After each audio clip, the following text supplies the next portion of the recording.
평안하셨습니까? 예수님의 훈련 조교 김한선 목사입니다.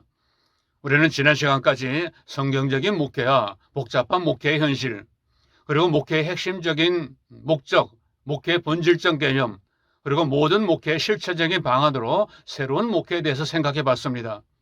그러나 분명히 복음의 강한 생명력을 가진 제자반이지만은 현재 펼쳐지고 있는 전통적인 목회에 바로 접목하기에는 무리가 있습니다. 그래서 이번 시간에는 새로운 목회가 정착되기 위한 조건들을 살펴보려고 합니다.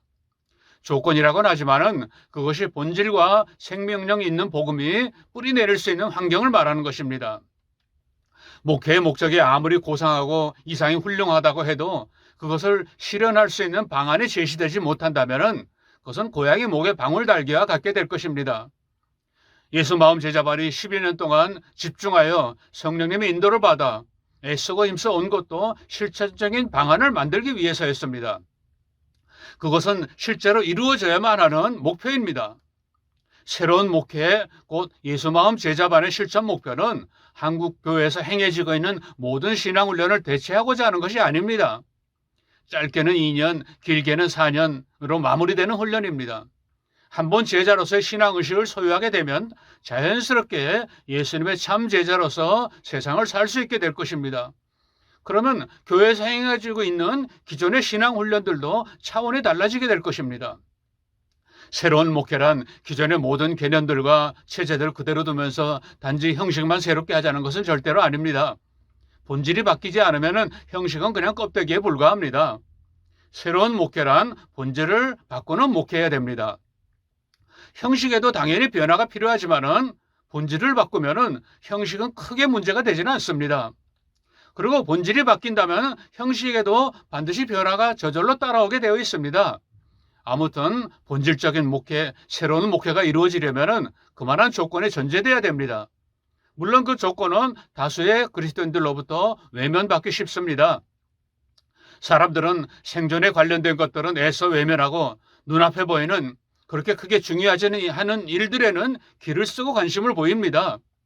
생존에 관련된 것들이라는 말은 지금 죽느냐 사느냐의 기로에 서 있다는 말입니다. 지금 한국교회는 죽느냐 사느냐의 기로에 서 있습니다. 아니, 거의 죽어가고 있는 상황입니다. 아무튼 주님께서 원하시고 기뻐하시는 새로운 목회의 전제 조건들을 살펴보겠습니다. 가장 먼저 오직 예수님의 참 제자화에만 관심을 둬야 됩니다. 앞서 예수님의 목회를 통하여 남기신 것은 단지 12제자들이라고 했습니다. 일단 1차적으로는 오직 12제자들을 위해서 십자가에서 죽으셨습니다. 물론 12제자만을 위해서는 아니었습니다. 그러나 예수님께서 세우신 12제자들이 전 세계를 복음화했습니다. 만약에 예수님께서 12제자를 세우지 않으시고 그냥 군중들을 고치시고 군중들에게 복음을 전파하시고 가르치셨다고 상상해 보십시오. 복음이 온 세상에 전파될 수 있었겠습니까? 따라서 모든 목회의 기본적인 목표는 참 제자로 변화시키는 것이어야 하는 것입니다. 우리가 제자들을 길러내면 그 제자들이 세상을 바꿀 수 있습니다. 물론 여기에서 말하는 제자라는 개념은 이제까지 상식적으로 생각하던 제자와는 상당히 많이 다릅니다. 문자 그대로 마음과 목숨과 뜻과 힘을 다해 사랑하고 이웃을 자기 자신과 같이 사랑하는 참 의미의 제자입니다. 너무 이상적인 목표라고 할 수도 있겠지만은 예수님의 십자가는 있을 수 없는 일이었지만은 그것이 현실이었습니다. 우리는 예수님의 십자가를 현실화하는 사람들입니다. 예수 믿고 구원받았으니 모든 일에 성공하고 행복하게 잘 살자는 것은 그냥 일반 종교입니다. 새로운 목회, 본질적인 목회의 핵심은 모든 성도를 예수님의 참제자로 변화시키는 것이어야 하는 것입니다. 두 번째로 새로운 목회는 실제로 제자를 변화시키는 능력이 있어야 됩니다. 그리스도인의 변화는 신앙의식의 변화입니다. 사도에게는 사도의식이 있고 제자에게는 제자의식이 있습니다. 당연하게도 목회자에게는 본질적인 목회자 의식이 있어야 하고 장로는 올바른 장로 의식으로 무장하고 있어야 됩니다. 한국교회의 여러 문제 중에 하나가 직분자 의식을 세우지 못한 채 직분을 세우는데도 원인이 있지 않겠습니까? 그러므로 본질적인 목회가 정착되기 위해서는 참 그리스도인으로서의 신앙의식을 뿌리 깊이 세워줘야 됩니다. 제자 훈련이란 다른 것이 아니라 제자로서의 의식을 깊이 심어주는 것입니다. 새로운 목회의 가장 핵심적인 목표가 바로 그 제자의식을 심어주는 것입니다. 신앙의식만 깊이 심어줄 수 있다면 그것이 진정한 기독교의 힘이요 능력이 되는 것입니다. 지금 한국교회가 비판받는 것을 넘어 조롱받기까지 하는 것이 현실입니다. 예수님의 제자가 된다는 것은 교회 안에서 지도자가 되는 것을 뜻하는 것은 결코 아닙니다.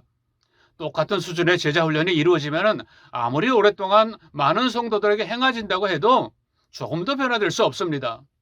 예수님의 제자는 삶 속에서 제자로 살아가는 사람입니다. 지금까지 거의 교회 안에서만 이루어지던 제자로서의 삶이 일상생활 속으로 들어가야 됩니다. 그렇게 되려면 제자의식이 뚜렷해야 됩니다. 청년 시절에 제자 훈련을 많이 받아놓고도 사회 속으로 들어간 후에 어찌 할 바를 알지 못하고 교회 생활 중심으로 살아간다면 제자로서의 삶을 살 수 없습니다. 실제로 이런 의식을 깊이 소유할 수 있게 하는 훈련이 예수마음 제자반이라는 것입니다. 그 다음에 새로운 목회의 제자 훈련은 모이는 제자가 아니라 흩어지는 제자를 만들어야 됩니다. 누구나 거의 알고 있는 말이지만은 제자는 흩어져야 됩니다. 그런데 여기서 혼란이 일어날 수 있습니다. 교회에서 제자를 훈련을 받았으면은 교회를 위해서 헌신해야지 교회를 떠나서 어디로 흩어지느라는 말인가 하는 것입니다. 그러나 우리는 교회를 떠나라는 말이 아니라 교회를 중심으로 세상에 흩어져서 제자답게 살라는 것입니다. 그럼 일반 제자 훈련은 교회 안에서 행해져야 됩니다. 그러나 새로운 목회 제자는 교회에서든 어디에서든 훈련을 받되 자신이 받은 훈련을 가지고 즉시 다른 사람을 훈련할 수 있어야 된다는 것입니다. 새로운 목회는 이것이 가능하도록 기획되어 있습니다. 한 과목을 수료하면 즉시 다른 사람에게 그 과목을 훈련시킬 수 있게 되어 있습니다. 이것은 굉장히 중요한 핵심 요인 중에 하나로서 우선 수료자 자신을 더욱 제사의식으로 확고하게 만들어줍니다. 그 다음 사람이 또 똑같은 훈련을 받음으로써 성경적이고 바른 제자의식이 확산되어 나갈 수 있게 만들어주는 것입니다. 이것은 획일화가 결코 아닙니다. 기초공사를 다시 튼튼하게 만들어주는 것입니다. 그 기초 위에 얼마든지 자기 신앙의 꽃을 피울 수 있는 것입니다. 한국교회는 가장 기본적이고 핵심적인 의식이 많이 결여되어 있습니다. 그 다음에 예수마음 제자반은 순수 복음적 교회로의 확장이 이루어지게 만듭니다. 이렇게 실질적으로 참 제자로 변화된 목회자들과 성도들이 세상에 흩어져서 예수님의 제자로서의 정체성을 가지고 살아간다면 그 교회는 참으로 아름다운 교회가 될 것입니다. 교회의 정의가 무엇입니까? 부르심받은 사람들의 모임이 아닙니까? 그렇다면 교회는 모인 사람들의 특성에 따라 그 성격이 결정될 것입니다. 종교인 수준의 의식을 가진 사람들이 모이면 그냥 교회는 종교 집단입니다. 그러나 참 제자들이 모인 교회라면 그 교회는 세상에서 참 제자로서의 교회가 이루어지게 될 것입니다. 사람들에게 칭찬을 받고 그리스도가 이웃 사이에 현현하시게 되며 세상에 강력한 영향을 끼칠 수 있는 공동체가 될 것입니다.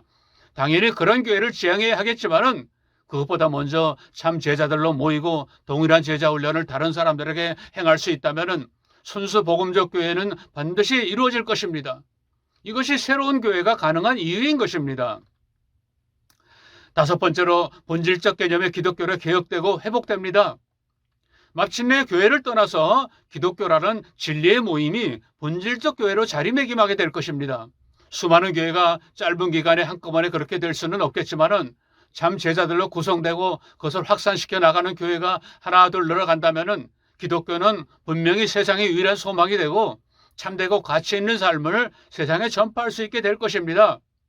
이것은 개교회가 어디에 어떻게 세워지는가 하는 문제보다 훨씬 더 본질적인 문제입니다.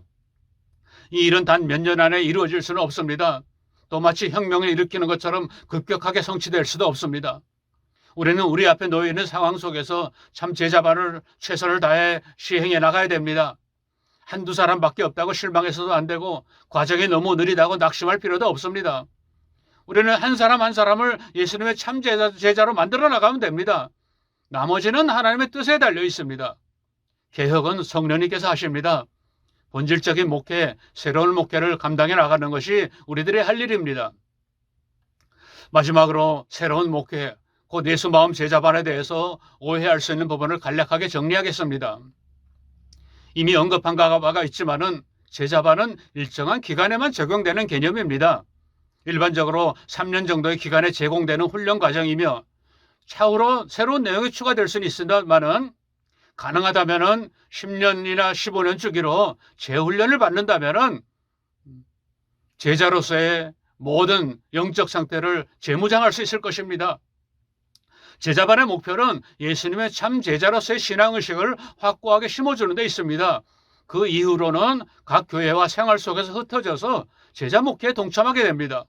그리고 동일한 과정을 타인에게 바로 훈련할 수 있도록 기획되어 있습니다. 충분한 교재가 준비되어서 이것이 가능합니다. 혹시 다른 곳에서 훈련을 마친 사람이라도 제자들이 모여서 세력을 형성하지는 않습니다. 정기 모임 등을 통해서 제자의식을 제고하게는 할 것입니다만은 아무튼 이렇게 새로운 목회에서 오해할 수 있는 부분들을 간략하게 정리해 봤습니다. 이제 다음 시간부터는 새로운 목회, 예수마음 제자반이 형성되기까지의 과정과 목회자와 성도와 교회와 기독교의 변화를 위해서 몸부림쳐온 이야기들, 또 앞으로 제시돼야 될 이야기들을 나눔으로써 새로운 목회가 정착되기 위한 단계들을 이야기할 것입니다. 한국교회와 그리스도인들은 변화되지 못하면 멸망할 것입니다. 변화가 생명입니다. 평안하시기 바랍니다.